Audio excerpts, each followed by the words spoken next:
আসসালামু আলাইকুম ওয়া রাহমাতুল্লাহি ওয়া বারাকাতুহু। নাহমাদুহু ওয়া নুসাল্লি আলা রাসূলিহিল কারীম। আম্মা বা'দ ফাআউযু বিল্লাহি মিনাশ শাইতানির রাজীম। বিসমিল্লাহির রাহমানির রাহিম। ওয়া মান ইউ'আযযিম শাআইরাল্লাহি ফাইন্নাহা মিন তাকওয়াল কুলুব। সাদাকাল্লাহুল আযীম। আজকে আলোচনা করব কোরবানির গুরুত্ব ও ফজিলত সম্পর্কে। কোরবানি করা মুসলমানদের গুরুত্বপূর্ণ যত ইবাদতগুলো আছে তার মধ্যে অন্যতম একটি ইবাদত হচ্ছে কোরবানি করা। কোরবানি করার অনেকগুলো ফজিলত রয়েছে। তার মধ্যে অন্যতম একটি ফজিলত হচ্ছে আল্লাহর নিদর্শন। কোরবানি করা আল্লাহর নিদর্শন। কোরআনে বলেন, যালিকা ওয়া মান ইউ'আযযিম শাআইরাল্লাহি ফাইন্নাহা মিন তাকওয়াল কুলুব। কোরবানি করা আল্লাহ তাআলার বিধান। যে আল্লাহর নির্দেশসমূহ আদেশসমূহকে সম্মান করে, মিন তাকওয়াল কুলুব, নিঃসন্দেহে তার অন্তরের মধ্যে তাকওয়া রয়েছে।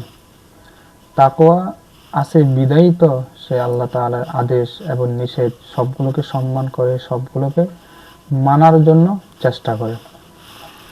2, কোরবানি করার মাধ্যমে আল্লাহ তাআলার নৈকট্য অর্জন হয়, অর্থাৎ নৈকট্য লাভ করার অন্যতম একটি মাধ্যম হচ্ছে কোরবানি করা। তাই এই কোরবানিটা হবে শুধুমাত্র আল্লাহ তাআলার জন্য।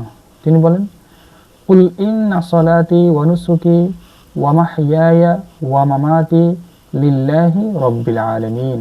হে নবী, আপনি বলে দিন যে আমার সালাত, ওয়া নুসুকি আমার কোরবানি, ওয়া মাহইয়ায়া এবং আমার জীবন, ওয়া মামাতি এবং আমার মৃত্যু, সব কিছু লিল্লাহি রাব্বিল আলামিন, সব কিছু আল্লাহর জন্য, যিনি সব কিছু সৃষ্টি করেছে।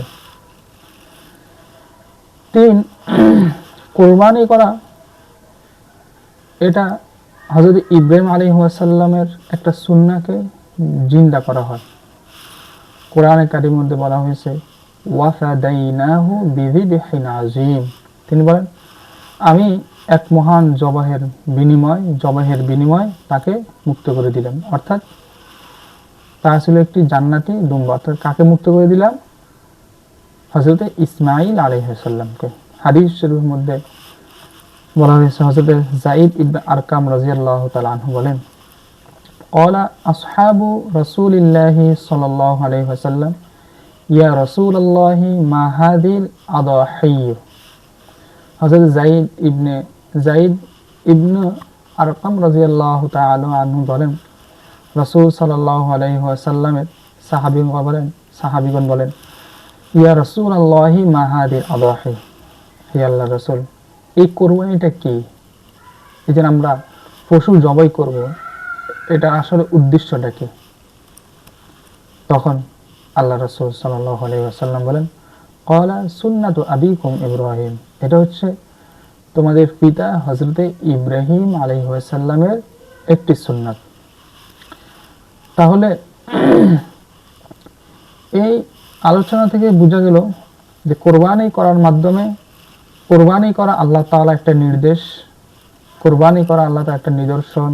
কোরবানি করার মাধ্যমে আল্লাহ তাআলা নৈকট্য অর্জন করা হয়। এবং কোরবানি করা এটা শুধু আল্লাহ তাআলা নৈকট্য অর্জন করা হবে বিষয়টা এমন না, এটা হযরত ইব্রাহিম আলাইহিস সালামের একটা সুন্নাহ বটে।